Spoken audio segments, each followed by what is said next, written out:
Why conservatives and liberals will never agree. There's some common myths we have to deal with first. First myth is that conservatives are selfish and lack compassion. The second myth is liberals are only generous with other people's money. Neither of those myths is really true.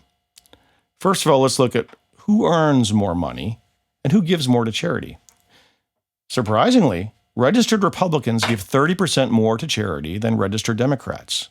And they give more to both church charities and to non-church charities. Republicans also volunteer their time more and even give blood more often. The source for this information comes from a liberal professor named Arthur Brooks, who wrote the book, Who Really Cares? He based his information on the Social Capital Community Benchmark Survey from the Kennedy School of Government, along with other academic sources.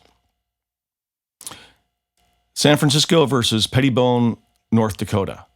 Per capita, the charitable giving in San Francisco is the lowest in the nation. Pettibone, North Dakota, very Republican, has the highest per capita giving in the nation. Liberals also earn more money than conservatives. There's a myth that all the rich people in America are Republicans. According again to Arthur C. Brooks, Democrats on average earn 6% more income than Republicans. Education does not explain this gap. Republicans have, on average, one more year of education than Democrats. This means that education is not the only indicator of income. Other things are more important, such as personal ambition and how much value you place on material gain. Surveys show that money is more important to Democrats, but work satisfaction and family is more important to Republicans. Does this prove that conservatives are more compassionate than liberals? After all, they give more to charity, even though they earn less money. No, it does not prove that conservatives are more compassionate. I'd like to say it does, but it really doesn't. Liberals obviously care about the poor. That's why liberals, ostensibly, that's why they support socialism, the forced redistribution of wealth. And conservatives say, but liberals are just being generous with other people's money. Not so. Liberals earn more than conservatives, so liberals probably pay more in taxes.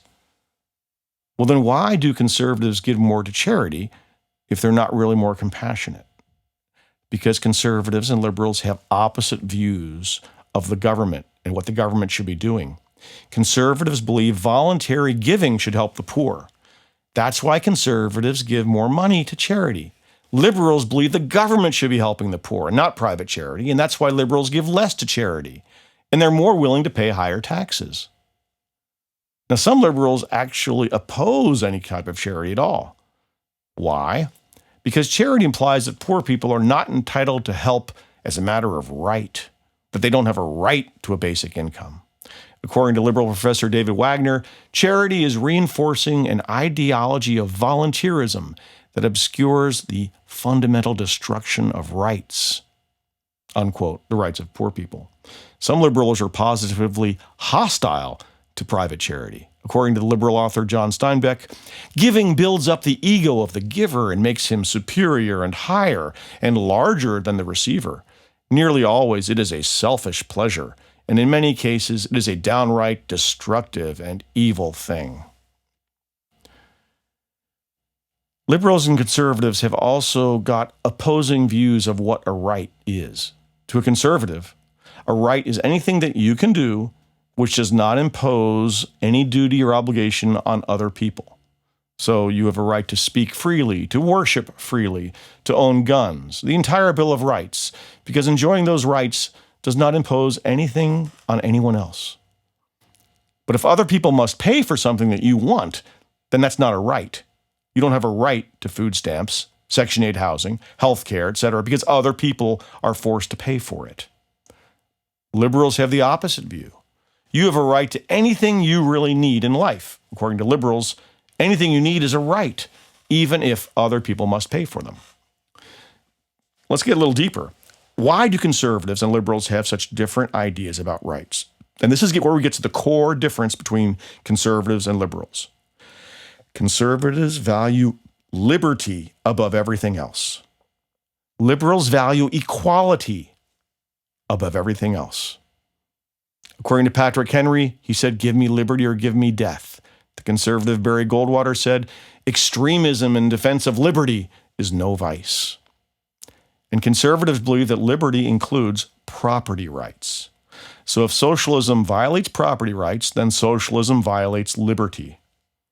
And according to the Roman Cato, by liberty I mean the power which every man has over his own actions and his right to enjoy the fruits of his labor, art, and industry. Our founding father, Alexander Hamilton, agreed. He said the power over a man's substance, his wealth, amounts to power over his will. And Ayn Rand, in the last century, said, without property rights, no other rights are possible.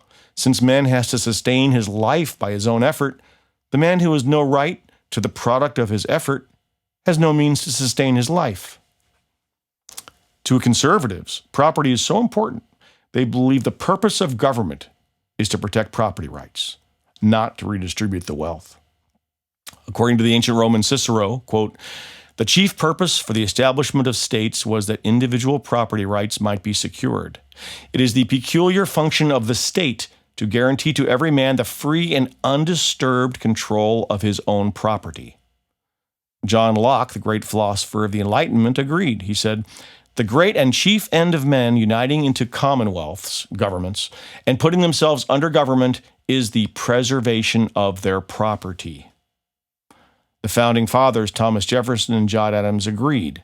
John Adams said, the moment the idea is admitted that property is not as sacred as the laws of God, anarchy and tyranny commence. But liberals believe the exact opposite, that equality is more important than liberty. So government should take away property and redistribute it for equality. According to Hillary Clinton, we're going to take things away from you on behalf of the common good. And Michelle Obama said, someone is going to have to give up a piece of their pie so someone else can have more. Dr. Martin Luther King agreed. He said there must be a better redistribution of wealth, and maybe America must move toward a democratic socialism. Barack Obama was right behind him. I think when we spread the wealth, it's good for everybody, Obama said. And according to Michael Malia, liberal professor, he summarized this liberal idea when he said, the essence of the moral idea of socialism is that human equality is the supreme value in life. But socialism requires a powerful government to take wealth and redistribute it. Isn't that dangerous? Conservatives say yes, and that includes David Hume, John Locke, John Stuart Mill, Edmund Burke, the American founding fathers, and a dozen others. But liberals say no, a powerful government is not potentially dangerous. We get the idea from left-wingers from 300 years back up until today. Rousseau, Karl Marx, Frederick Engels, Louis Blanc, H.G. Wells, John Dewey, Robert Reich, Bill Clinton, every president since 1928 except for Ronald Reagan. And liberals justify this by citing the common good. The common good is a utopian fantasy. It's used to increase the power of government and nothing else. Hillary Clinton said, it's time to put the common good, the national interest, ahead of individuals. Michael Moore said, no decision should ever be made without asking the question, is this for the common good? Pope Francis agreed with him. He said, politics is one of the highest forms of charity because it serves the common good. We all have to give something. Unfortunately, all socialists, Nazis, fascists, communists invoke the common good. The common good is merely an excuse for collectivism and the growth of government power. It devalues the individual. And if individuals have no value, then they don't deserve any freedom, do they? The Nazis agreed. The common good supersedes the individual good. That was the Nazi Party's slogan. And according to Hitler, quote, the common interest before the self-interest.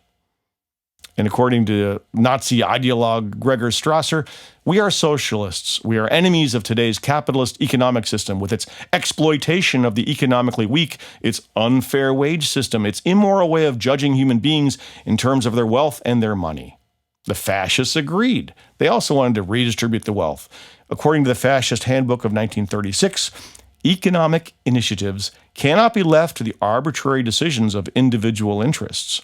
More important than the creation of wealth is its right distribution.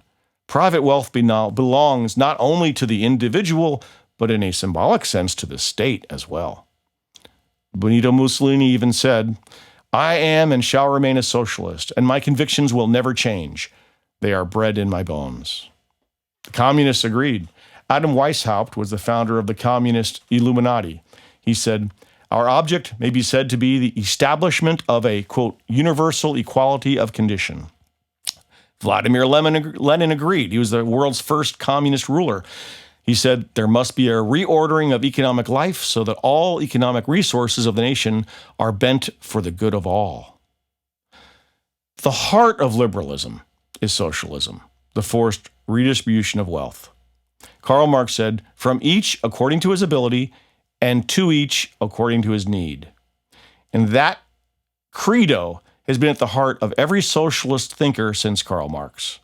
FDR said, "Here's my principle. Taxes should be levied according to the ability to pay." And Senator Dianne Feinstein said, "I don't know a single millionaire who needs a tax cut." So FDR and Senator Feinstein agree.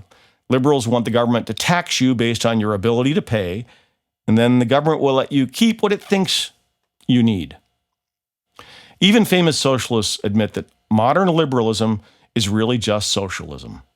H.G. Wells was the most popular socialist author of the 20th century. His book on history of the world sold more copies than any other book except the Bible in the first half of the 20th century. He said, "The New Deal is plainly an attempt to achieve a working socialism. It is extraordinarily parallel to the policies and plans of the Russian experiment. Americans shirk at the word socialism, but what else can one call it?" Unquote. And the Socialist Party presidential candidate for many years in the 20th century was Norman Thomas. And he admitted, quote, "The American people will never knowingly adopt socialism, but under the name of liberalism, they will adopt every fragment of the socialist program until one day America will be a socialist nation without ever knowing how it happened." Liberals say that socialism is progressive.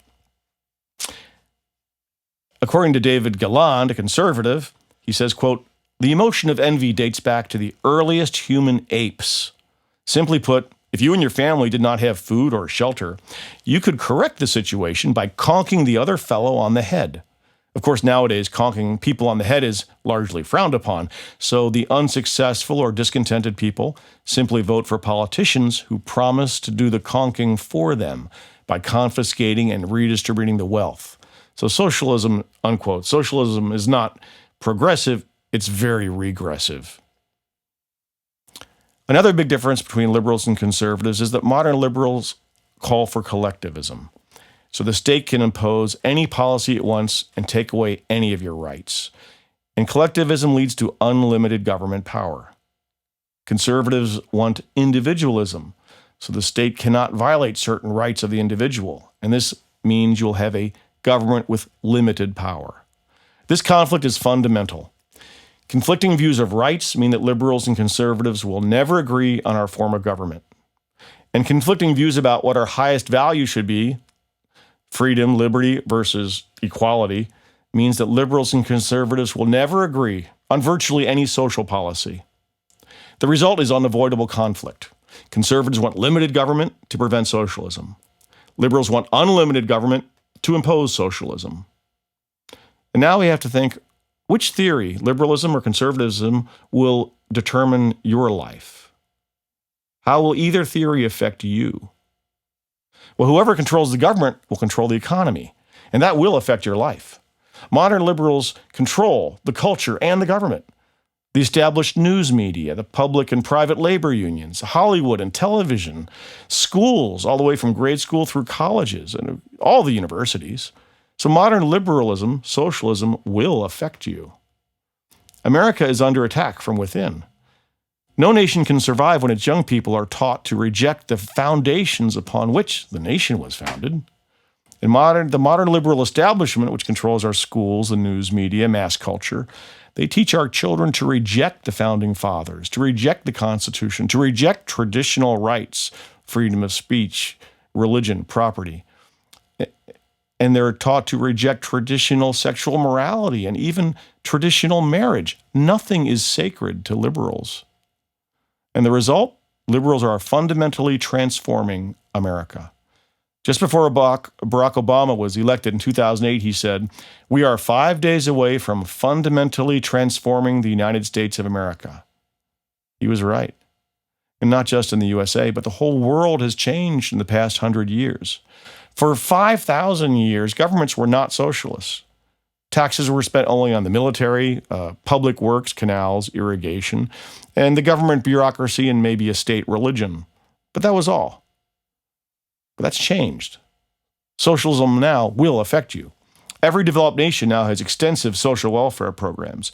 Each program creates a body of voters who will oppose cutting the programs. Democratic nations naturally degenerate into socialism because there is a natural human instinct to want to live off the labor of other people. In contrast, conservatism will not affect you at all. True conservatives are about 8% of the population and declining. I base that on my own personal estimates reading poll data from elections.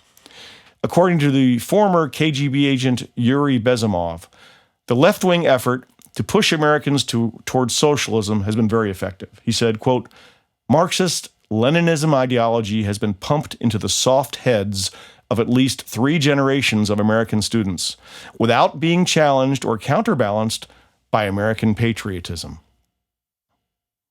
But how will socialism affect you directly? You'll suffer under the national debt. That's the result of socialism. Imagine an irresponsible father running up his credit cards and then passing his debt on to his kids.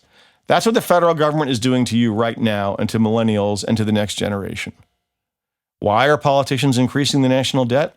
Because they know they can borrow and spend money to buy more votes. They know the debt won't have to be repaid until after they're out of office. That's why socialism always leads to bigger government debt. And the last time I checked, the interest payments on the national debt alone consume about 10 cents out of every tax dollar. I checked this about 7 years ago. It was $290 billion back then. That is more than we spent on education and food stamps the same year. At current interest rates, by 2022, we will be paying $1 trillion a year on the interest alone. When interest rates double, we'll end up paying $2 trillion a year. When interest rates quintuple, we'll pay $5 trillion per year. Then the Fed will start printing money wildly just to make up payments on the national debt. And this will cause hyperinflation. Think of Venezuela or post-World War I Nazi Germany under the Weimar Republic. In conclusion, because their core values are opposed, conservatives and liberals will never agree on tax and spending issues or even on any social issues. Ever since 1932, America has become more and more socialist. Liberals are transforming us into a fully socialist nation. But by increasing welfare programs, liberals are also increasing our national debt. So you've been warned. Socialist nations constantly need to borrow more money and print excess money to pay for welfare benefits. And when interest payments rise, the Fed will print even more money to pay off the debt with worthless paper. This will cause hyperinflation and ruin your life. Thank you for listening.